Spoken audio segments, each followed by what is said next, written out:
ओम श्री परमात्मने नमः. ज्ञानदेवांचा आत्मसंवाद. प्रकरण पहिलं. शिवशक्ती समावेशन. शिवशक्ती व ब्रह्ममाया.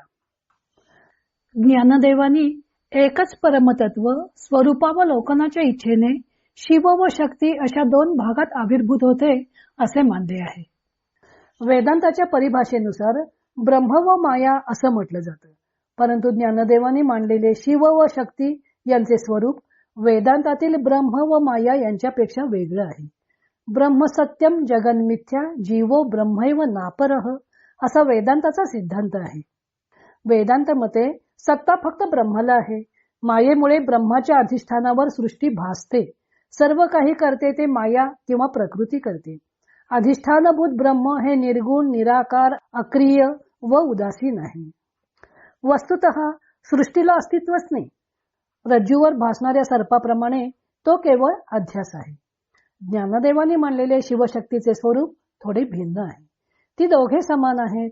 शिवयोः समरूपिणोः असं त्यांनी श्लोकात म्हटलेलं आहे. ती दोघे समान रूप असली तरी ती दोघे एकमेकांपासून वेगळी मात्र नाहीत. ती परस्परांना लगटलेली आहेत, परंतु त्यांचे हे ऐक्य जाणणे शक्य होत नाही, कारण ती पुन्हा पुन्हा नानात्वाचा आविष्कार करतात व विश्वरूपाने भासतात. असा हा त्यांचा द्वैताचा आविर्भाव असला तरी त्यांच्यातील कोणते अंग शिवाचे आणि कोणते अंग शक्तीचे ते कळत नाही. असे परस्परांशी संलग्न व समरूप असे शिवशक्तीचे वर्णन त्यांनी केले आहे. ते अर्धनारी नटेश्वराची आठवण करून देणार आहे. माया किंवा प्रकृती जरी विश्वनिर्मिती करीत असली तरी स्वरूपतः ती जड मानलेली आहे. ब्रह्माच्या सत्तेशिवाय ती काही करू शकत नाही आणि ब्रह्म हे केवळ साक्षी आहे, अक्रिय मानलेलं आहे. परंतु ज्ञानदेवांनी मानलेल्या शिवशक्तींचे स्वरूप भिन्न आहे. ज्ञानदेवांचा शिव हा केवळ साक्षी नाही, तर तो क्रीडेत सहभागी आहे. अत्यंत आवडीच्या भरात प्रियुष प्राणेश्वरी होतो असे ते म्हणतात. अशी ती अत्यंत समरूप आहेत.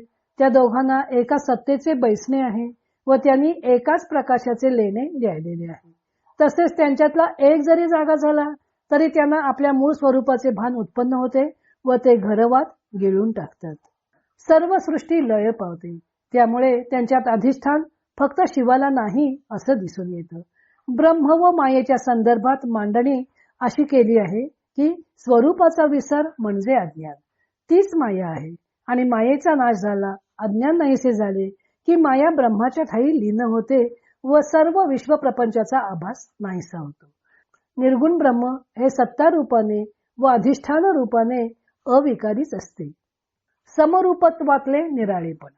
ब्रह्म व माया, शिव व शक्ती यांच्यात असा जरी फरक असला तरी ब्रह्म आणि माया यांच्याशी जुळतील असेही उल्लेख ज्ञानदेवांनी या प्रकरणात केले आहेत. स्वामीची या सत्ता विण असो नेणे पतिव्रता, किंवा जेणे दादुलेनी सत्ता विशेषू शक्ती झाली. यात त्यांनी शिवाला सत्ता असून त्याच्या आधारावर शक्तीला सत्ता विशेषत्व प्राप्त झाले आहे असं म्हटलं आहे. जी या पतीचेनी अरूपपणे असा त्यांनी शिवाचा ब्रह्मस्वरूपात निर्देश केला आहे व त्या गोसाव्याच्या अरूपाची लाज वाटून शक्तीने नामरूपाने युक्त असे जग हा अलंकार निर्माण केला व त्याचे अरूपत्व झाकून टाकले असा उल्लेख आलेला आहे. त्यावरून शिव हा मूलतः अरूप आहे व शक्तीला रूप आहे असं दिसून येतं. तिच्यामुळेच हे नामरूपात्मक जगत अस्तित्वात आलं आहे. त्याच्या ठिकाणी एकपणाचा दुकाळ म्हणजे दुष्काळ होता. शक्तीने आपल्या लीलेने त्याला बहुपणाचा सोहळा दाखवला असं ज्ञानदेव म्हणतात.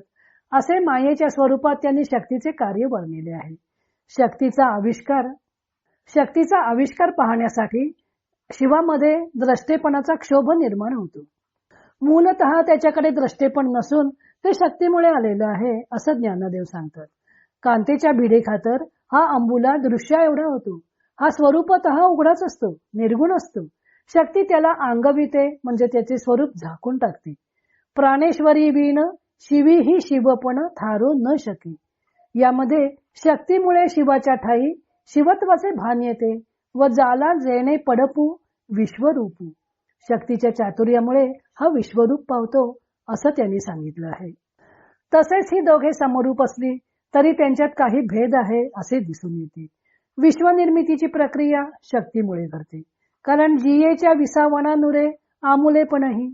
शक्तीने हा व्यापार केला नाही तर त्याच्याकडे भ्रतार्पण येत नाही, असे ब्रह्म माया यांच्याशी जुळणारे उल्लेखही या प्रकरणात आलेले आहेत.